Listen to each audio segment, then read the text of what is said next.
ത്തിനില്ല. ആഹാര നീഹാരാദികളിലൊന്നിലും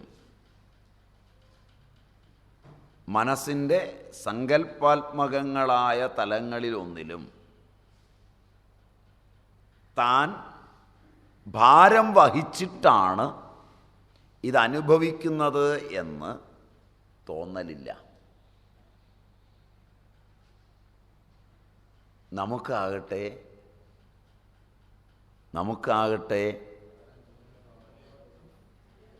ആണെന്ന്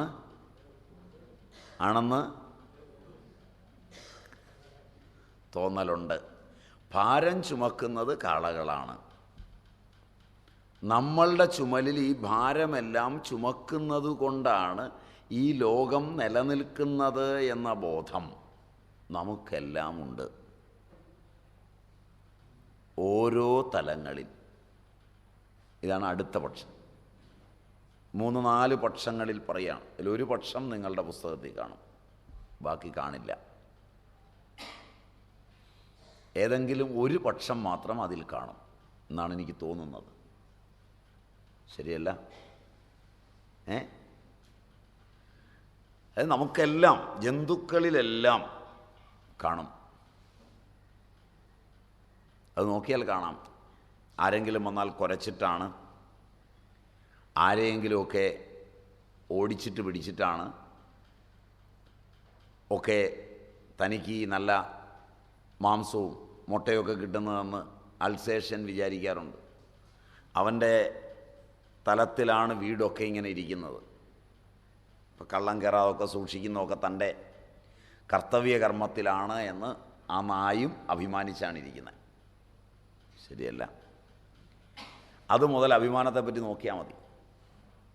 വീട്ടിൽ വെറുതെ ഇരിക്കുകയാണെങ്കിലും മക്കളൊക്കെ ഇങ്ങനെയൊക്കെ പെരുമാറുന്നതും പണിയെടുക്കുന്നതും ഓടുന്നതും ചാടുന്നതും വീട്ടിൽ വരുമാനം ഉണ്ടാകുന്നതൊക്കെ ഞാനുള്ളത് കൊണ്ടാണെന്നാണ് കർണൂർ വിചാരിച്ചിരിക്കുന്നത്. ശരിയല്ല? മക്കൾ വിചാരിച്ചിരിക്കുന്നത് ഞാനുള്ളത് കൊണ്ടാണ് ഈ അച്ഛനൊക്കെ ഇങ്ങനെ കഞ്ഞി കുടിച്ച് പോകുന്നതെന്നാണ് മക്കൾ വിചാരിച്ചിരിക്കുന്നത്. തുളസീദാസർ നല്ലൊരു ഉദാഹരണം പറയും. ഇപ്പം 2 സ്വാമിമാർ, രണ്ടുപേരും തെണ്ടി തിന്ന് തിരുവല്ലംകുട്ടി നടക്കുന്നവരാണ്. രണ്ടുപേരുടെ ഒന്നിച്ചാണ് ഭിക്ഷയ്ക്ക് പോകുന്നത്. അപ്പോൾ ഗൃഹസ്ഥൻ്റെ അടുക്കലാണ് ഭിക്ഷ. രണ്ടുപേരുടെ ചെന്നു. ഗൃഹസ്ഥൻ വളരെ നല്ലവനാണ്, മര്യാദ ഉള്ളവനാണ്. അവൻ രണ്ടുപേരെയും സ്വീകരിച്ചിരുത്തി. അപ്പോൾ പറഞ്ഞു, കുളിച്ചിട്ട് വന്നോളൂ, ഭിക്ഷയൊക്കെ റെഡിയാണ്. അന്നത്തെ മര്യാദ അതാണ്. കുളിച്ച് ശുദ്ധമായി വന്നാൽ ഉടനെ ഭിക്ഷ. ഉടനെ ഒരാൾ കുളിക്കാൻ പോയി. കുളിമുറി ഒന്നേ ഉള്ളൂ. അപ്പോൾ ഒരാൾ കുളിക്കാൻ പോയി. അപ്പോൾ ഈ ഗൃഹസ്ഥൻ വളരെ വില്ലനാണ്, മിടുക്കനാണ്. മറ്റേ ആളിനോട് ചോദിച്ചു, ശിഷ്യനായിരിക്കുമല്ലേ എന്ന്. അല്ല, ഗുരു ആയിരിക്കുമല്ലേ എന്ന്. പോയയാൾ അങ്ങയുടെ ഗുരു ആയിരിക്കും അല്ലേ എന്ന് ചോദിച്ചു. ചോദ്യം തീരെ പിടിച്ചില്ല. പറഞ്ഞു, കാള എൻ്റെ കൂടെ ഇങ്ങനെ നടക്കുന്നതുകൊണ്ട് കഷ്ടിച്ചൊക്കെ കഞ്ഞി കുടിച്ച് പോകുന്നുണ്ട്, വിവരവുമില്ല എന്ന് പറഞ്ഞു. രസമൊന്നും മിണ്ടില്ല. കാളയാണല്ലോ, ഏതായാലും വരട്ടെ. രണ്ടാമത് ഇദ്ദേഹം കുളിക്കാൻ പോയി. മറ്റേയാളിനോട് ചോദിച്ചു, ഗുരു ആയിരിക്കും അല്ലേ? അപ്പോൾ ഇയാൾ പറഞ്ഞു, കഴുത. ഞാനുള്ളതുകൊണ്ട് ഇങ്ങനെ വല്ല വെള്ളമൊക്കെ കിട്ടും. രണ്ടുപേരും കുളി കഴിഞ്ഞ് വന്നപ്പോൾ ഒരു പ്ലേറ്റിൽ കുറച്ച് പുല്ലും ഒരു അണ്ടാവിനകത്ത് കുറച്ച് പിണ്ണാക്ക് കലക്കിയതും ഒക്കെ ആയിട്ട് വെച്ച് സ്വീകരിക്കുകയാണ്. അപ്പോൾ രണ്ടുപേരും കൂടി ഇയാളോട് ഒന്നിച്ച് ചൂടാകാൻ തുടങ്ങി. വരട്ടെ, അങ്ങയോട് ഞാൻ ചോദിച്ചു, അതാരാണ്, അങ്ങയുടെ ഗുരുവാണോ എന്ന് ചോദിച്ചു. അങ്ങ് എന്താ പറഞ്ഞേ? അവൻ കാളയാണെന്നാണ് പറഞ്ഞത്. അങ്ങയോടും ഞാൻ ചോദിച്ചു, ഇദ്ദേഹം ആരാണ്, ഗുരുവാണോ എന്ന് ചോദിച്ചു. കഴുതയാണെന്നാണ് പറഞ്ഞത്. 2 പേർക്കും കൂടെ തരാവുന്ന ഭക്ഷണം ഇതാണ്. അപ്പോൾ ഈ ഭാരമെല്ലാം തൻ്റെ തലയിലാണ് എന്ന് വിചാരിക്കുന്നവർക്ക് അർഹമായ ഭക്ഷണം ഇതാണ്. മനസ്സിലായില്ല? നമ്മളൊക്കെ അങ്ങനെ ധരിക്കുന്നവരാണ്. മറിച്ച് എതിർച്ഛയാ ലാഭ സന്തുഷ്ടനായി, ദ്വന്ദ്വാതീതനായി, വിമത്സരനായി ജീവിക്കുമ്പോൾ ഈ പ്രപഞ്ചം കളി പോലാകുന്നു. അധ്വാനവും അന്നവുമായി ബന്ധമില്ല. അധ്വാനവും വികാസവുമായി ബന്ധമില്ല.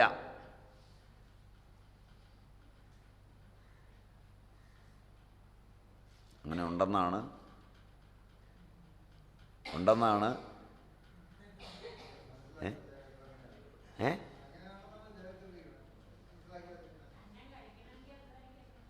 അന്നം വാരുക, ഉരുട്ടുക, തിന്നുക ഒക്കെയാണോ ഉദ്ദേശം?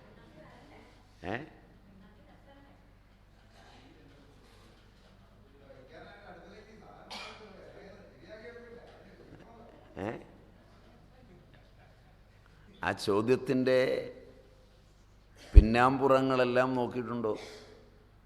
ലോക ജനസംഖ്യയിൽ എത്ര ശതമാനം പേർ അന്നവും അന്നത്തോടൊപ്പമുള്ള ഉപദംശങ്ങളുമായ വസ്തുജാലങ്ങൾക്കു വേണ്ടി അധ്വാനിക്കുന്നു?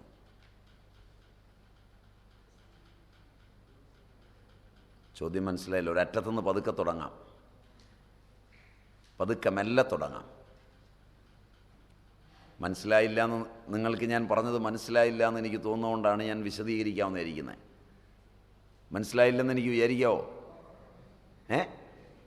ഇല്ലെങ്കിൽ അത് വിശദീകരണം വേണ്ടതല്ല.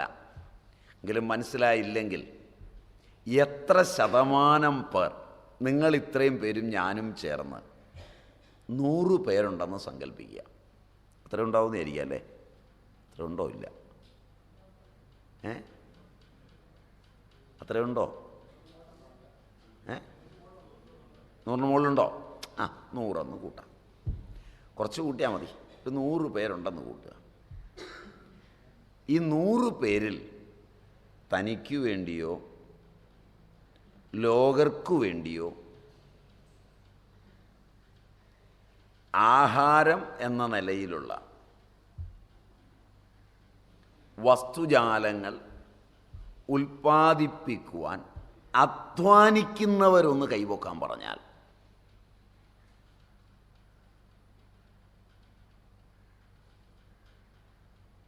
എത്ര ശതമാനം കാണും?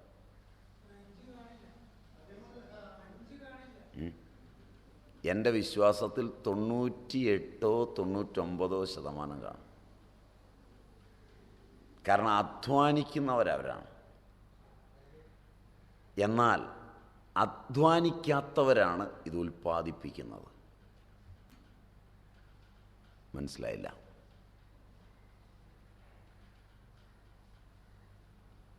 ലോകത്ത് അധ്വാനിക്കുക എന്നത് മനസ്സിൻ്റെ ഒരു ഭാവമാണ്. ശരിയല്ല? രാവിലെ എഴുന്നേറ്റു, വീട്ടുമുറ്റത്തൂടെ ഒന്ന് ഇറങ്ങി നടന്നു. ഗോപാല, ആ തേങ്ങ അവർ കിട്ടില്ല, അത് ചെയ്തില്ല, ഇത് ചെയ്തില്ല എന്നൊക്കെ പറഞ്ഞു ഒന്ന് വിരട്ടി. രാവിലെ മുതൽ താൻ അധ്വാനിച്ചതിനെപ്പറ്റി ഒരുപാട് പറഞ്ഞു. വലിയ ശമ്പളവും പ്രൊവിഡൻറ്റ് ഫണ്ടും ഗ്രാറ്റുവിറ്റിയും ഒക്കെ പറ്റി. കാരണം അധ്വാനിച്ചു എന്നുള്ള പറച്ചിലുള്ള അധ്വാനങ്ങളാണ്. മറ്റത് തൻ്റെ സ്വഭാവമെന്ന നിലയിൽ ഇന്ദ്രിയങ്ങളോട് ബന്ധപ്പെടാതെ ഇന്ദ്രിയങ്ങളെ പൃഥക്കരിച്ച് അവയുടെ സ്വഭാവമാണ് അധ്വാനം, അധ്വാനിക്കട്ടെ. അധ്വാനിച്ചതുകൊണ്ടല്ല കിട്ടുന്നത് അത് പ്രകൃതിയുടെ സ്വഭാവമാണ്.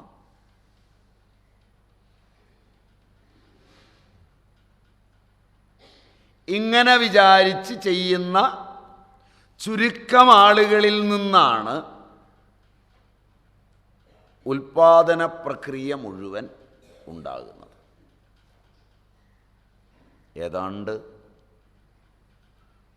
ഏതാണ്ട് അംഗീകരിക്കാൻ പറ്റുമോ?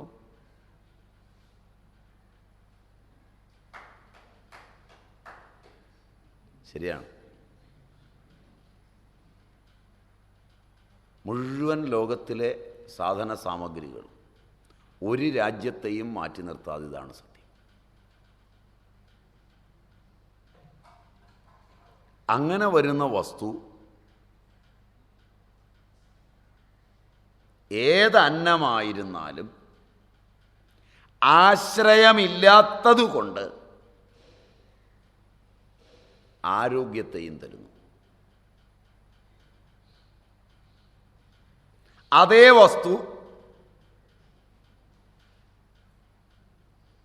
കുറച്ച് കളക്ട് ചെയ്യുമ്പോൾ, അതായത് സ്വാഭാവികമായി ഉണ്ടാകുന്നത് അതിന് മുതൽ മുടക്കിയവനെന്ന അവകാശവാദത്തിൽ ഞാൻ വാങ്ങിച്ച്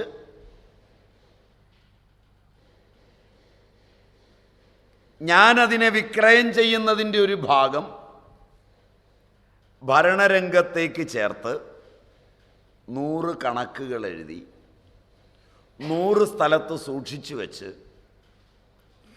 100,000 തലങ്ങളിൽ ചുമന്നിട്ട് കയറ്റി ഇറക്കി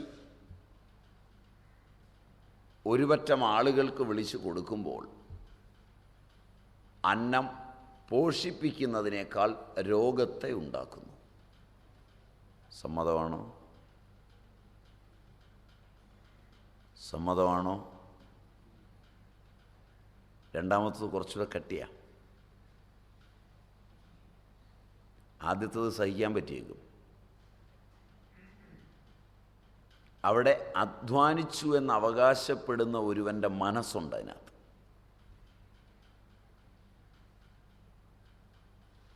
കൂലിയും വേലയും ഒക്കെയായി ഹോട്ടലിൽ നിന്ന് കഴിക്കുമ്പോൾ കൂലിയും വേലയും എന്ന നിലയിൽ കൊടുക്കവാങ്ങലുകളെ സങ്കല്പിക്കുന്ന വിദ്യാഭ്യാസമുള്ള ഭാര്യ ഉണ്ടാക്കി തരുമ്പോൾ, വിദ്യാഭ്യാസം കൂടിയ ഒരമ്മ മക്കൾക്കും ഭർത്താവിനും ഉണ്ടാക്കി തരുമ്പോൾ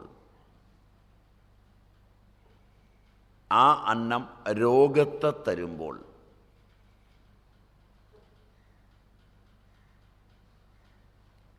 അന്നം ഉണ്ടാക്കൽ ഒരു പ്രയത്നമല്ലെന്നും അതെൻ്റെ കർമ്മമല്ലെന്നും ഞാനല്ല ഉണ്ടാക്കുന്നതെന്നും അതെൻ്റെ സ്വഭാവം മാത്രമാണെന്നും ധരിക്കുന്ന വിദ്യാഭ്യാസമില്ലാത്ത ഒരു സ്ത്രീ ഉണ്ടാക്കുമ്പോൾ അതിന് സ്വാദും അത് കഴിക്കുന്നവൻ ആരോഗ്യവും ഉണ്ടാകുന്നു.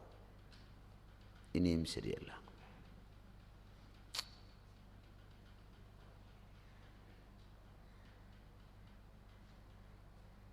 ഒരു കനത്ത നിശബ്ദത എന്നെ പേടിപ്പിക്കുന്നു. ഞാൻ അപകടം പറഞ്ഞ പോലൊരു തോന്നൽ.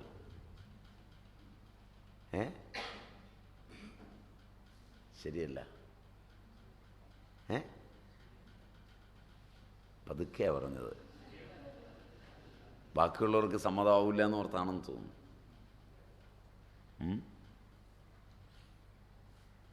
ആരാണ്? അവിടെ ഒരാളും ഇവിടെ ഒരാളുമാണ്.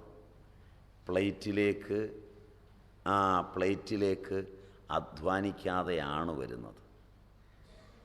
അധ്വാനിച്ചാൽ അത് രോഗമാണ്. അധ്വാനിച്ചാൽ ആ വിളമ്പുമ്പോൾ ചട്ടുകത്തിനൊരടി, തിന്ന് ബാക്കിയുള്ളവർ ഇങ്ങനെ കിടന്ന് പണിതാ മതിയല്ലോ. ശരിയല്ല. ശരിയല്ല. അപ്പോൾ അവരധ്വാനിച്ചു എന്ന തോന്നൽ അവർക്കും, അവരധ്വാനിച്ചത് ഞാൻ കഴിച്ചു എന്ന തോന്നൽ എനിക്കും ഉണ്ടാക്കുന്നതാണ് ആ പ്രക്രിയ. അപ്പോൾ ഭാരമാണത് രണ്ടു കൂട്ടർക്കും. മറ്റത് എപ്രകാരമാണോ ലോക ലീല കൊണ്ട് വിളയാടുന്ന വിവേകി. പഴയ കാലത്ത് കുടുംബിനികളെല്ലാം ഈ വിദ്യ അറിയുന്നവരായിരുന്നു. അവർ ലോകലീല കൊണ്ട് വിളയാടുകയായിരുന്നു. അവരെ പ്രത്യേകം പഠിപ്പിക്കണ്ടായിരുന്നു.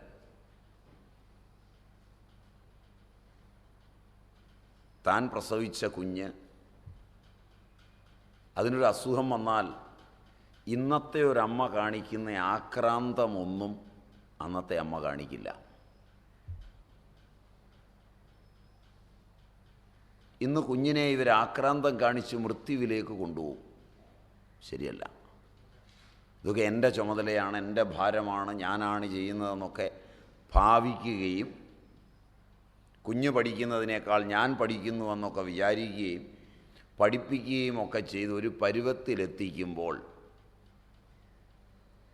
ഇന്നലെയുള്ളൊരമ്മ ഞാൻ പഠിപ്പിക്കുന്നുവെന്നും ഞാൻ വളർത്തുന്നുവെന്നും ഞാൻ രോഗം മാറ്റുന്നുവെന്നൊന്നും വിചാരിക്കാതെ വേറെ ആരെയും കാണിക്കാതെ അരോഗദൃഢഗാത്രരായി മക്കളെ വളർത്തിയിരുന്നു.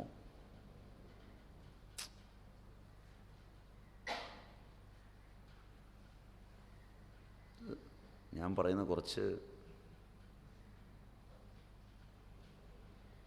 45 വയസ്സിൽ കൂടുതലുള്ളവരൊന്ന് കൈപൊക്കിയാൽ ഇത്രയും പേരുണ്ട്. അപ്പം ഞാൻ പറയുന്നത് അനുഭവം ഉണ്ടാകണമല്ലോ. ശരിയല്ല? അവർക്ക് ഈ കാളകളുടെ സ്വഭാവം ഇല്ലായിരുന്നു.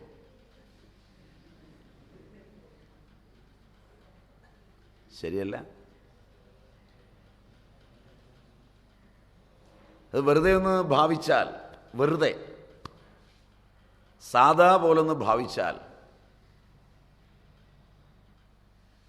കാലത്തെ എഴുന്നേറ്റ് മെഴുകുക, പശുവിനെ കുളിപ്പിക്കുക, ചാണകം വാരുക, കുളിക്കുക, അടുപ്പ് തുത്തളിച്ച് പോയി കുളിക്കുക, വന്ന് തീ ഊതി ഊതി കത്തിച്ച് നനഞ്ഞ വിറകിട്ട് കത്തിച്ച് ആഹാരം പാചകം ചെയ്യുക. അതിനിടയിൽ കൊച്ചു കുഞ്ഞുണ്ടാവും, അതിന് കുറുക്കുണ്ടാക്കി കൊടുക്കുക.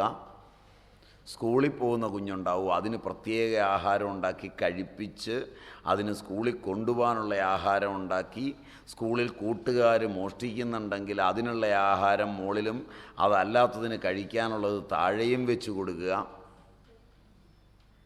ശരിയല്ല? ശരിയല്ല? നിങ്ങളാരും അനുഭവിച്ചിട്ടില്ല? തള്ളയില്ല ഉണ്ടായാന്ന് തോന്നുന്നതല്ല, ഇതിനൊന്നും തള്ളയുണ്ടായിരുന്നില്ലെന്നാവും.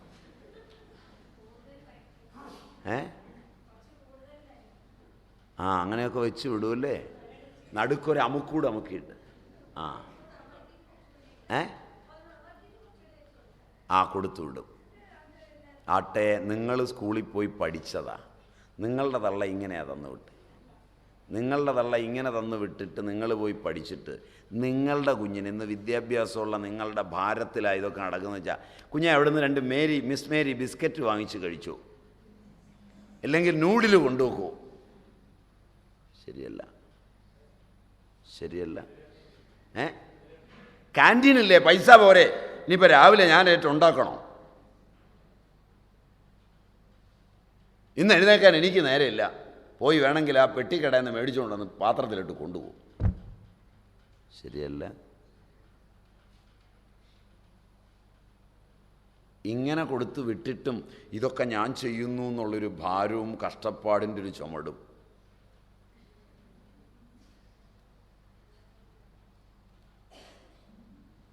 ശരിയല്ല? ശരിയല്ല? ഉദാഹരണം ഇല്ലാതെ ഞാൻ ആദ്യം പറഞ്ഞതാണ്. അപ്പോൾ ഉദാഹരണം വേണമെന്ന് നിങ്ങളാണ് പറഞ്ഞേ. ഉദാഹരണം ആയപ്പോൾ നിങ്ങൾക്ക് ടെൻഷനുമായി.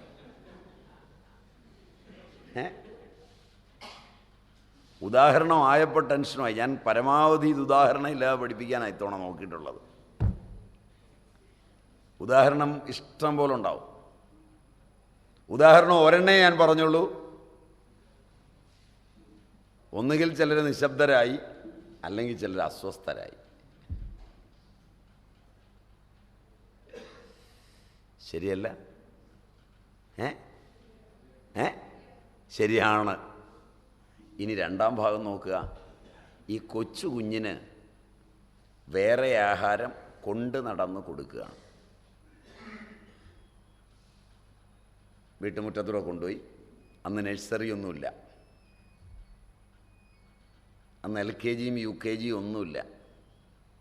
അമ്മ ഈ കുഞ്ഞിനെ എടുത്തുകൊണ്ട് കുറുക്കുണ്ടാക്കി കുഞ്ഞിനെ വാവൊളിപ്പിച്ച് കാക്കയ്ക്കും അല്പം കൊടുത്ത് പൂച്ചയ്ക്കും അല്പം കൊടുത്ത് അല്പം അമ്മയും കഴിച്ച് എന്നൊക്കെ പറഞ്ഞ് കഴിപ്പിച്ച് കൊണ്ട് നടക്കുമ്പോൾ ആ കൂടെ ആഹാരത്തോടൊപ്പം കാക്കയെ സജീവമായി കണ്ട് കാക്കയെന്നും കോഴിയെ സജീവമായി കണ്ട് കോഴിയെന്നും ആ ചിത്രം തൻ്റെ മനസ്സിൽ ജീവനോടെ പതിഞ്ഞ് കാ കാ കാക്ക എന്ന് ആദ്യം 3-4 ദിവസം പറഞ്ഞ് പിന്നെ കുഞ്ഞ് തന്നെ അങ്ങോട്ട് കാക്കാന്ന് പറഞ്ഞ് ശരിയല്ല. 5 വയസ്സിൽ 1-ാം ക്ലാസ്സിലേക്ക് വിടാറാവുമ്പോഴേക്ക് ഇതിന് വേണ്ട ലോക വ്യവഹാരങ്ങൾ അത്രയും പഠിപ്പിച്ചു കൊടുക്കുന്നതും ഈ അമ്മയാണ്. റൈറ്റ്? പക്ഷെ താനാണ് ആദ്യം പഠിപ്പിച്ചത് എന്ന ഒരഭിമാനമില്ലാത്തതുകൊണ്ട് എൻ്റെ ആദ്യത്തെ ഗുരു അമ്മയാണെന്ന് അറിയാതെ പഠിച്ചവരാണ് നിങ്ങളിലെ 40 കഴിഞ്ഞവരെല്ലാം. അമ്മയെ നിങ്ങളുടെ അധ്യാപക സങ്കല്പങ്ങളിലില്ല. അമ്മ പഠിപ്പിച്ചതിലാണ് നിങ്ങളുടെ അനുഭവങ്ങൾ ഇന്നും നിൽക്കുന്നത്. 40-45 വയസ്സ് കഴിഞ്ഞ മുഴുവൻ പേർക്കും ഞാൻ പറഞ്ഞതിനോട് യോജിക്കാൻ കഴിയുമെന്നാണ് എൻ്റെ വിശ്വാസം. ശരിയാണ്? സത്യമാണ്. ഉദാഹരണം കലക്കനായിട്ട് ഞാൻ തരാം. ഇരിക്കും. നിങ്ങളെ ശരിയാക്കി വിട്ടില്ലെങ്കിൽ സംഗതി ഒക്കെ. ഒരു ഉദാഹരണവും വേണ്ട ഈ പഠിപ്പിക്കലെന്ന് ഞാൻ വിചാരിച്ച. നിങ്ങൾ എന്നെ വെറുതെ വിടില്ലെങ്കിൽ ഇരിക്കട്ടെ, നോക്കാം. അടുത്തത്, ഇങ്ങനെ അമ്മ ആഹാരം ഉണ്ടാക്കി നിങ്ങൾക്ക് കൊച്ചു കുഞ്ഞിന് നിങ്ങൾ കുഞ്ഞായിരുന്നപ്പോൾ കുറുക്ക് തന്നു. അതേ വീട്ടിൽ മുതിർന്ന കുഞ്ഞുണ്ട്. അതിന് ഈ പറഞ്ഞ പോലെ ആഹാരം രാവിലെ ഉണ്ടാക്കി അതിന് ദഹിക്കുന്നതും കഴിക്കാവുന്നതുമായ ആഹാരം ഉണ്ടാക്കി കൊടുത്ത് ആ കുഞ്ഞിനെ പലഹാരവും ഉണ്ടാക്കി കൊടുത്തു. എളുപ്പമാണെന്നോർത്ത് എല്ലാ ദിവസവും ഒന്നിച്ച് അരി ഉഴുന്നും അരച്ചു വെച്ചില്ല. ശരിയല്ല. തിരുവാതിര, തിരുവോണം അതുപോലെ വിശേഷ അവസരങ്ങളിൽ മാത്രം അരയ്ക്കുകയും അല്ലാത്തപ്പോൾ വളരെ കഷ്ടപ്പാടുള്ള ആഹാരങ്ങൾ ഇടിച്ചും പൊടിച്ചുമൊക്കെ ഉണ്ടാക്കുകയും ചെയ്തു പോന്നു. ഉഴുന്ന് നിത്യവും കുഞ്ഞിന് കൊടുത്തുകൂടാ എന്ന് വിദ്യാഭ്യാസമില്ലാത്ത ആ അമ്മയുടെ നൂറ്റാണ്ടുകളിലൂടെയുള്ള തലമുറ കൈമാറിയ അനുഭവത്തിൽ നിന്ന് പഠിച്ച് അത് ചെയ്തുവെങ്കിൽ നിങ്ങൾ എല്ലാ ദിവസവും രാവിലെ നല്ല ഉലുവ ഇട്ടുണ്ടാക്കിയ ഇഡ്ഡലി കൊടുത്ത്, കാരണം അവൻ രാവിലെ കക്കൂസി പോകാതെ 7 മണിക്ക് സ്കൂളിൽ പോകാൻ പര്യാപ്തമാക്കി. ശരിയല്ല? നിങ്ങൾ രാവിലെ ജനിച്ച കുഞ്ഞിനെ അതിൻ്റെ ത്വക്കിന് പുറമെ സ്നഗ്ഗി കെട്ടി, അങ്ങനെയല്ലേ എന്ന് പറയുന്നത്? അല്ല, സ്നഗ്ഗി കെട്ടി രാവിലെ ഇട്ട് വൈകുന്നേരം അഴിച്ചു കളഞ്ഞു. അപ്പോൾ രാവിലെ മുതലുള്ളതെല്ലാം ഈ പൃഷ്ഠത്തിൽ പറ്റിപ്പിടിച്ചുണങ്ങിയിരുന്ന് അസ്വസ്ഥത വരുന്ന കുഞ്ഞ് ഇനി മലവും മൂത്രവും വിസർജിക്കേണ്ട സമയത്ത് വിസർജിക്കരുത് എന്നാണ് അമ്മയുടെ കൽപ്പന എന്ന് തീരുമാനിച്ചപ്പോൾ മസ്തിഷ്കത്തിന് സമ്മർദ്ദമുണ്ടാക്കി അത് വിസർജിക്കാതെ വെച്ച് കുറേ സമയം കൊണ്ട് ചെറുപ്പത്തിൽ തന്നെ അതിൻ്റെ മലമൂത്രാദികളെ പുറത്തു കളയാതിരുന്നപ്പോൾ അത് മസ്തിഷ്കത്തിലുണ്ടാക്കിയ സമ്മർദ്ദം 7-8 വയസ്സായപ്പോൾ മാനസിക രോഗങ്ങളുടെ പിടിയിലേക്ക് കുഞ്ഞിനെ എത്തിച്ചു. അത് കുഞ്ഞിൻ്റെ തലച്ചോറിൽ ഒട്ടേറെ ട്യൂമറുകളും എല്ലാം ഉണ്ടാക്കി. ഈ കാലഘട്ടത്തിൽ അത് കുഞ്ഞിനെ സംബന്ധിച്ചിടത്തോളം തൈറോക്സിൻ്റെ വികാസത്തിലും ആത്മഹത്യാ പ്രവണതയിലും എല്ലാം എത്തിച്ചു. പഴയമ്മ ഈ ആഹാരം പാചകം ചെയ്യൽ, പാത്രം തേക്കൽ, പണിക്കാർക്ക് ഭക്ഷണം ഉണ്ടാക്കൽ, അച്ഛനുണ്ടാക്കൽ, അമ്മയ്ക്കുണ്ടാക്കൽ, അതിഥിക്കുണ്ടാക്കൽ, ഇതിനിടയിലുള്ള ഈ കഷ്ടപ്പാടും അതിനിടയിൽ അയൽവക്കത്ത് പോകലും പറമ്പിപ്പണിയും ചെയ്യുന്നതിനിടയിൽ ഈ കുഞ്ഞിനെ വീട്ടിലെ മുറിക്കുള്ളിൽ മെഴുകിയ തറയിൽ കിടത്തി ആ കുഞ്ഞ് മലമൂത്രാദികൾ അവിടെ ഒരു 7-8 വയസ്സുവരെ വിസർജിക്കുമ്പോഴും യാതൊരു അല്ലലുമില്ലാതെ, അത് തൻ്റെ ഒരു പണിയാണെന്ന് പോലും ചിന്തിക്കാതെ 2 പാള ചേർത്ത് കോരി പറമ്പിലേക്കൊരേറും കൊടുത്ത് ഓടിപ്പോയി അല്പം ചാണകം വാരിക്കൊണ്ടുവന്ന് ആ തറയിൽ പറ്റിയിരിക്കുന്ന മലത്തോടൊപ്പം തന്നെ മെഴുകി. ശരിയല്ല, ശരിയല്ല. എന്നിട്ടും ഈ അമ്മയ്ക്കും ആ കുഞ്ഞുങ്ങൾക്കും നിങ്ങൾക്കും ഒന്നും തുമ്മലും ചൊറിച്ചിലും ഒന്നും വന്നില്ല. അതിനകത്താണ് ജീവിക്കുന്നതെന്ന് തോന്നിയില്ല. വൈറസിൻ്റെ ഭാരം വന്നില്ല, ബാക്ടീരിയയുടെ ഭാരം വന്നില്ല, അമീബയുടെ ഭാരം വന്നില്ല. ഇതൊക്കെ ഞാനാണ് ചെയ്തതെന്ന് അഭിമാനിച്ച് തീട്ടം കോരുന്നത് എത്രയാ, മൂത്രം കോരുന്നത് എത്രയാണെന്ന് ഇടയ്ക്കിടയ്ക്ക് പറഞ്ഞ് വിരട്ടിയില്ല അമ്മ. നിങ്ങൾ കോരാതെ സ്നഗ്ഗി കെട്ടിയിട്ടും വൈകുന്നേരം 4 മണിക്ക് അത് അഴിച്ചൊന്ന് കഴുകാൻ നിങ്ങൾ എന്തൊരു മനുഷ്യനെ അതിനെ ഒന്ന് കഴുകിക്കൊണ്ടിരത്തില്ലേ? തൻ്റെ തലയിലായി ഭാരം എന്നുള്ള മട്ടിൽ അയാൾ കഴുകുമ്പോഴും പറഞ്ഞത് ഞാനായതുകൊണ്ട് കഴുകിച്ചത് ഞാനാണെന്ന ഭാവത്തിൽ കുന്തിച്ചിരിക്കുമ്പോൾ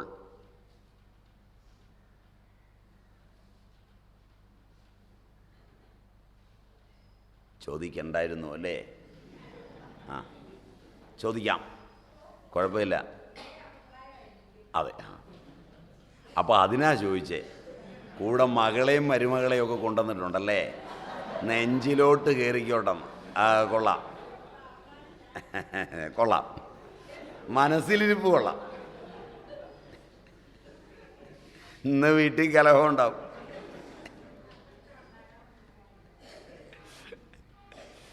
അപ്പോൾ ശരിയല്ല ഞാൻ പറഞ്ഞത്, ശരിയല്ല. അപ്പം നിങ്ങൾ ആലോചിച്ച് നോക്ക്, എവിടെയാണ് അധ്വാനം? ഈ സംസാരം എൻ്റെ തലയിലാണ് എന്ന ഭാരം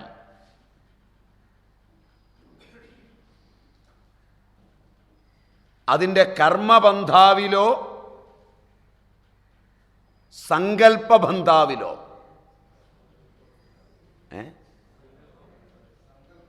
സങ്കല്പത്തിലാണ്. അപ്പം ഞാൻ മുമ്പ് പറഞ്ഞ കുഞ്ഞിന് ഇതൊക്കെ ഉണ്ടാക്കി കൊടുത്തു വിട്ട് സ്കൂളിലൊക്കെ വിട്ട് അത് കഴിഞ്ഞ് അതിഥികളുണ്ടെങ്കിൽ അവരെ വിളിച്ചിരുത്തി ഭക്ഷണമൊക്കെ കഴിപ്പിച്ച് തൃപ്തിയാക്കി അവരെ ഇറയത്തേക്ക് വിട്ട് വീട്ടിലെ കാരണവന്മാർ, വയസ്സായ ഭർത്താവിൻ്റെ അച്ഛൻ, അമ്മ, തൻ്റെ അച്ഛൻ, അമ്മ മുതലായവരുണ്ടെങ്കിൽ അവരെ വിളിച്ചിരുത്തി ആദരപൂർവം കഴിപ്പിച്ച് ഒക്കെ പോയി നിന്ന് കാണണം. പഴയ ആളുകൾ ചെയ്യുന്നത് ഒന്ന് കണ്ടു നോക്കണം. എത്ര ആദരവോടെയാണ് കൊടുക്കുന്നത്. അച്ഛാ അല്പം കൂടെ വിളമ്പട്ടെ, ഇത് അച്ഛന് വയറിന് പിടിക്കാതിരിക്കില്ല, ഞാൻ പ്രത്യേകം ഉണ്ടാക്കിയതാണ് എന്നൊക്കെ പറഞ്ഞ് വിളമ്പിക്കൊടുത്ത് തൃപ്തിപ്പെടുത്തി അച്ഛനെയും അമ്മയെയും കൊണ്ട് കിടത്തി, പണിക്കാർ പറമ്പിൽ വന്നിട്ടുണ്ടെങ്കിൽ അവരെ വിളിച്ചിരുത്തി ആഹാരമൊക്കെ കൊടുത്ത് അവരെ തൃപ്തിപ്പെടുത്തി വിട്ട് അത് കഴിഞ്ഞ് ഭർത്താവിനെ വിളിച്ചടുക്കലിരുത്തി അല്പം ശൃംഗാരവും അല്പം കുസൃതിയും അല്പം ചിരിയും കളിയുമൊക്കെയായി അയാളെ കളിപ്പിച്ച് കഴിപ്പിച്ച്. മനസ്സിലായില്ല? എങ്ങനെ മനസ്സിലാകാനാ? പ്രായത്തിലില്ലല്ലോ. താൻ മനസ്സിലായില്ലെന്ന് പറഞ്ഞാൽ എങ്ങനെ മനസ്സിലാക്കി തരുന്നത്? ഇനിയുള്ളതിനെ വല്ലതും കിട്ടുന്നതെങ്കിൽ ഇത് അനുഭവിക്കാനും പോണില്ല. ആ തലമുറ തീർന്നു.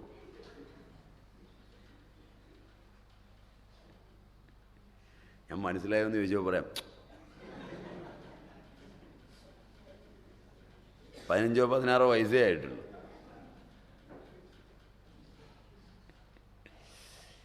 അപ്പോൾ ഒന്ന് ആലോചിച്ച് നോക്കുക. അങ്ങനെ കഴിപ്പിച്ച് തൃപ്തിപ്പെടുത്തി കഴിഞ്ഞ് പാത്രത്തിലൊന്നുമില്ലെങ്കിൽ പട്ടിണി കിടക്കുമ്പോഴും പൂർണ്ണ ആരോഗ്യവതിയായിരുന്ന സ്ത്രീ, കഴിച്ചാലും കഴിച്ചില്ലെങ്കിലും.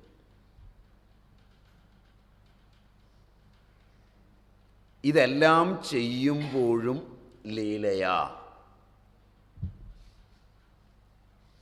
ഞാനീ കിടന്ന് അധ്വാനിക്കുന്ന ആരും കണ്ടറിഞ്ഞില്ല, എന്നോട് ചോദിച്ചില്ല, വന്നൊന്നും സഹായിച്ചില്ല. ആ കാലങ്ങളിൽ അതിഥികൾ കൂടുമ്പോഴും ബുദ്ധിമുട്ടുകൾ വരുമ്പോഴും ഇടയ്ക്ക് കയറി ചെല്ലുന്ന ഭർത്താവ് ഞാൻ എന്തെങ്കിലും ചെയ്യാമെന്നുള്ള മട്ടിൽ തേങ്ങയോ വല്ലതും എടുത്ത് തിരുമ്മാൻ, ചിരകാൻ, എന്താ നിങ്ങളുടെ ഭാഷ? ചിരകാൻ, തിരുമ്മാൻ, ചീകാൻ ഒക്കെ ഒരുങ്ങുമ്പോൾ അപ്പുറത്ത് പോയിരുന്ന അവരോട് വർത്തമാനം പറ. നിങ്ങളിങ്ങി പോന്നാൽ അവർ അവിടെ ഒറ്റയ്ക്ക് ഇരിക്കില്ലേ? ചെല്ലു മനുഷ്യ, ഒക്കെ ഞാൻ ചെയ്തോളാം എന്ന് സംതൃപ്തിയോടെ പറഞ്ഞപ്പോൾ, ഇന്നാണെങ്കിൽ അപ്പുറത്തിരുന്ന് വർത്തമാനം പറഞ്ഞേച്ചിങ്ങ് വാ, എല്ലാത്തിനും ഇവിടെ ഞാൻ വിളമ്പിത്തരാം, വച്ചിട്ടുണ്ട്. എന്നിട്ട് ആ പാത്രം എടുത്തൊരടി, ഒച്ചയപ്പുറത്ത് ചെല്ലാൻ, വന്നവർ വീട് വിടാൻ.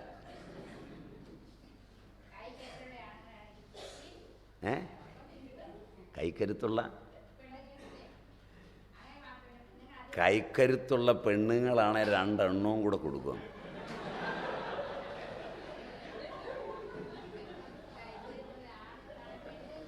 അത് പണ്ടത്തെ കാലം, അത് പഴയ കാലം.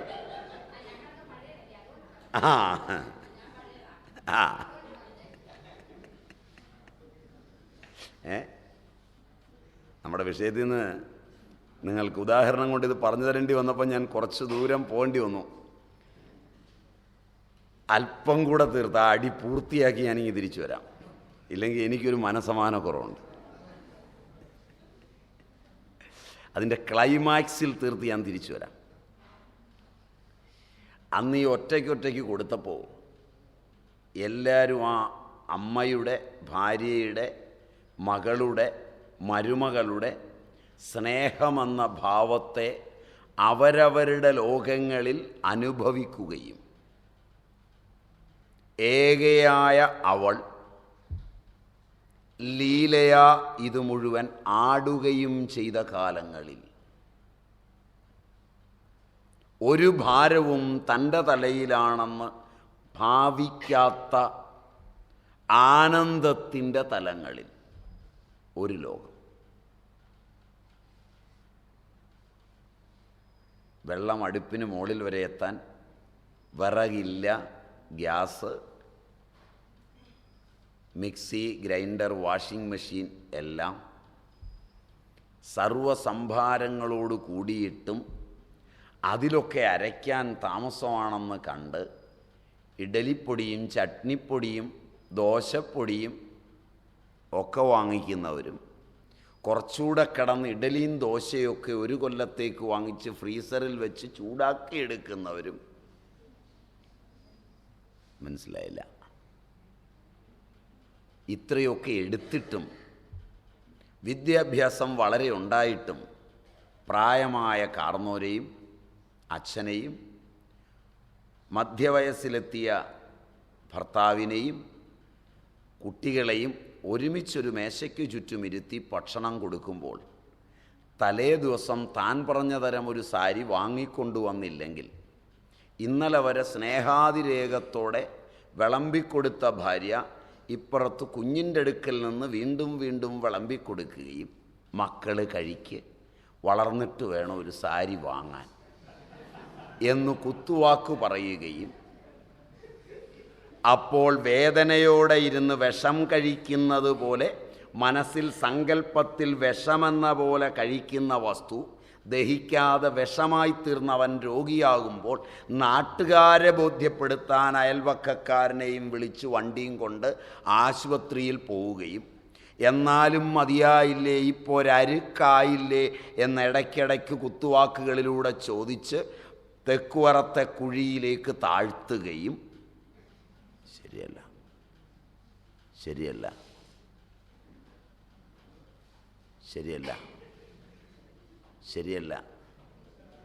അത്രയും വേണ്ട,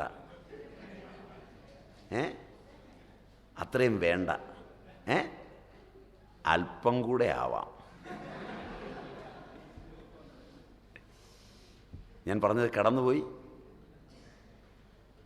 അതുകൂടാതെ എപ്പോഴെങ്കിലും താൻ ഇഷ്ടപ്പെടുന്നതെല്ലാം വാങ്ങിക്കൊണ്ട തന്നാൽ അടുക്ക നിൽക്കുകയും മകനടുത്തുണ്ടെന്നുള്ളത് പരിഗണിക്കാതെ അല്പം ശൃംഗാരഭാവം നടിക്കുകയും വീണ്ടും വിളമ്പിക്കൊടുക്കുകയും അയാൾ ശൃംഗാരത്തിലെത്തി പൃഷ്ഠത്തിലൊന്ന് തട്ടിയാൽ അത് മകൻ കാണുകയും അവനിൽ അത്തരം വൈകാരിക ഭാവങ്ങൾ മാതാവെന്ന ഭാവം മറന്ന് സംജാതമാകുമ്പോൾ അവൻ രോഗിയായിത്തീരുകയും ചെയ്യുന്ന ആധുനിക വിദ്യാഭ്യാസത്തിൻ്റെ മേശക്കരികിൽ നിന്ന് 1000 രോഗികളെ കുടുംബങ്ങൾ സൃഷ്ടിക്കുമ്പോൾ it is too much. It is too much.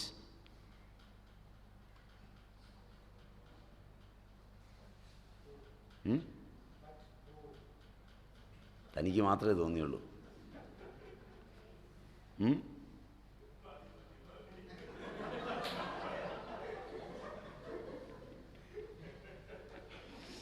ഉദാഹരണത്തിന് എൻ്റെ അവനാഴിയിൽ പഞ്ഞമുണ്ടാവില്ല. അനുഭവപ്രധാനങ്ങളായ ഉദാഹരണങ്ങൾക്ക് യാതൊരു പഞ്ഞവും ഉണ്ടാവില്ല.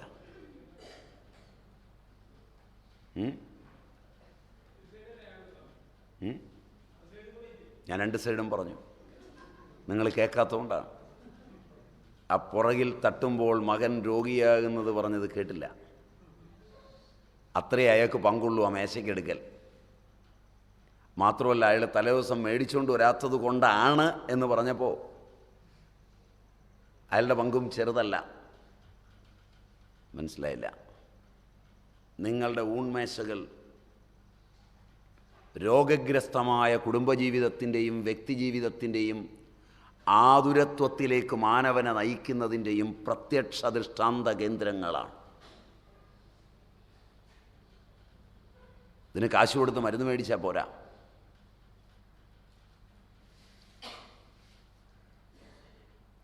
അപ്പോഴാണ് നാം തിരിഞ്ഞു പോയി നോക്കുമ്പോൾ എല്ലാ തലങ്ങളിലും ഇന്ദ്രിയങ്ങളെ ഞാനെന്ന അവബോധത്തിൽ നിന്ന് പൃഥക്കരിക്കുകയും അതിൻ്റെ കർമ്മങ്ങളെ പൃഥക്കരിക്കുകയും മനസ്സിനെ, ബുദ്ധിയെ, അഹങ്കാരത്തെ, ചിത്തത്തെ, അന്ധക്കരണത്തെ പൃഥക്കരിക്കുകയും അത് ഞാനല്ല എന്ന് ബോധ്യമാവുകയും കർമ്മങ്ങളെ നിസ്സംഗമായി അതിൻ്റെ തലങ്ങളിൽ പൊയ്ക്കൊള്ളട്ടെ എന്ന് വിടുകയും കേവലനായ ഞാൻ ആത്മാവാണെന്ന് നിതരാം ബോധ്യമാവുകയും ചെയ്യുന്ന തഥ്യയിൽ എവിടെയാണോ ലീല കൊണ്ട് വിളയാടുന്ന വിവേകിയായ ആത്മജ്ഞാനിക്ക് സംസാരമാകുന്ന ഭാരം വഹിക്കുന്ന ജന്തുക്കളുമായി യാതൊരു തരത്തിലും സമാനതയില്ലാതാകുന്നത്.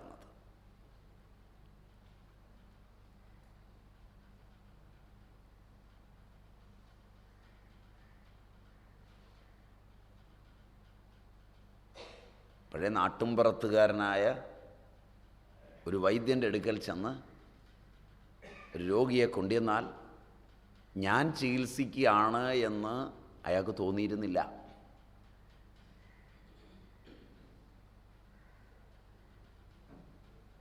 അയാൾ പറയും, മാറുന്നതും അതും ഇതൊക്കെ ഈശ്വരൻ, താനാണ് മാറ്റുന്നത് എന്ന് ആ കർമ്മത്തോട് ചേർത്ത് തന്നെ വ്യവഹരിച്ചില്ല. ഇങ്ങനെ ഏത് കർമ്മത്തിലും പഴയ ആളുകൾ കർമ്മത്തെയോ അതിന് പങ്കെടുക്കുന്ന ഇന്ദ്രിയങ്ങളെയോ മനോബുദ്ധ്യഹങ്കാര ചിത്തങ്ങളെയോ ചേർക്കാതെ പൃഥക്കരിച്ച് ലീലയാ ആ കാര്യങ്ങളിലെല്ലാം വ്യാപരിക്കുമ്പോഴും ഭാരം ചുമന്നിരുന്നില്ല. ഇന്ന് അവയിലൊന്നും വ്യാപരിക്കാതിരിക്കുമ്പോഴും കണ്ടു നിന്നാൽ പോലും നാം ഭാരം ചുമക്കുന്നു. ഇതിനെ മോഹം എന്ന് വിളിക്കുന്നു. മൂഢൻ. ചിലർ കണ്ടാൽ മതി, ഉച്ചയ്ക്കും രാവിലെയൊക്കെ നോക്കിയാൽ മതി, ഒരു തവി ചോറ് ആർക്കും വിളമ്പി കൊടുക്കുകയല്ലോ, അതിൻ്റെ ഇടയിൽ കൂടെ ഒന്ന് ഓടിയിട്ട് തൊക്കെ നടത്തുന്നു എന്നുള്ളൊരു ഭാരം വരും.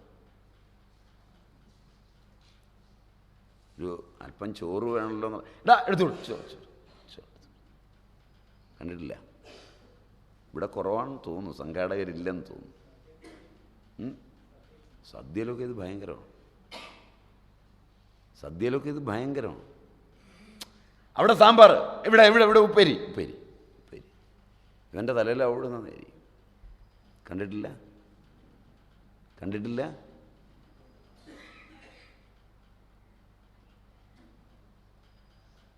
ഇതെല്ലാം ഈ ഭാരം മുഴുവൻ തൻ്റെ തലയിലാണ്. ഇടയ്ക്കിടയ്ക്ക് പറയുകയും ചെയ്യും, ഒന്ന് വേർക്കും.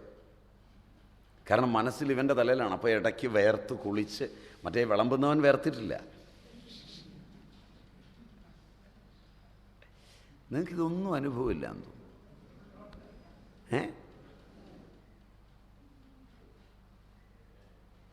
അടുത്ത വീട്ടിൽ നിന്ന് ആരെങ്കിലും ആശുപത്രി കൊണ്ടുപോകല്ലോ ആണെങ്കിൽ ചിലപ്പോൾ വണ്ടിയെ ചാടി കയറും ചിലർ. പിന്നെ ആശുപത്രിയിലും അവിടെ ഇവിടെയൊക്കെ ബഹളമായിട്ട് ഓടി നടന്ന് ആകെ ചൊറയാക്കി വേർത്തൊലിച്ച് തൻ്റെ തലയിലാണ് നടന്നത്. അപ്പോൾ ബന്ധുക്കൾ വരികയാണെങ്കിൽ ആ വാർഡിലാണ്, അവിടെ ഇരിപ്പുണ്ട്, ഇവിടെ നിൽപ്പുണ്ട്, ചായ ഇപ്പം മേടിച്ച് കൊണ്ടുപോയിട്ടേ ഉള്ളൂ, ഇവനാണ് മേടിച്ചു കൊടുത്തത് ചായയെന്നും, ഇവനാണ് ഡോക്ടറെ കണ്ടതെന്നും, ഇവനാണ് ബില്ല് പേ ചെയ്യുന്നതെന്നും ഒക്കെ തോന്നും. കണ്ടിട്ടില്ല? ശരിയല്ല. നിങ്ങളതിൽ കൂടെ പെടുമെങ്കിൽ ഇവിടെ അവരെ ഉപമിക്കുന്നത് കാളയോടാണ്.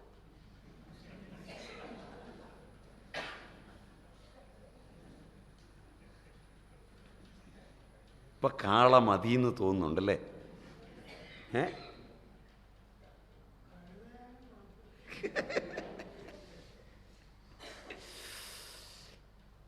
അപ്പം അതുകൊണ്ട് ഇതിന് വളരെ വ്യാപകമായ അർത്ഥത്തിലെല്ലാം ഇതിനെ കാണാം. ഇപ്പോൾ താദാത്മ്യം മനസ്സിൻ്റെ വൃത്തിയാണ്, അല്ലാതെ കർമ്മമല്ല. എദൃച്ഛയാ വരുന്നത് അനുഭവിച്ചും ശീലിച്ചും പോകുന്നതിനപ്പുറം അങ്ങനെ സംസാരമാകുന്ന ഭാരം വഹിക്കുന്ന ജന്തുക്കളോട് ആ ലീലയാ വിളയാടുന്ന വിവേകിക്ക് സാമ്യമില്ല. അയാൾ എന്ത് ചെയ്താലും ചെയ്യാത്തവനെ പോലെ ആണ്. അടുത്തത്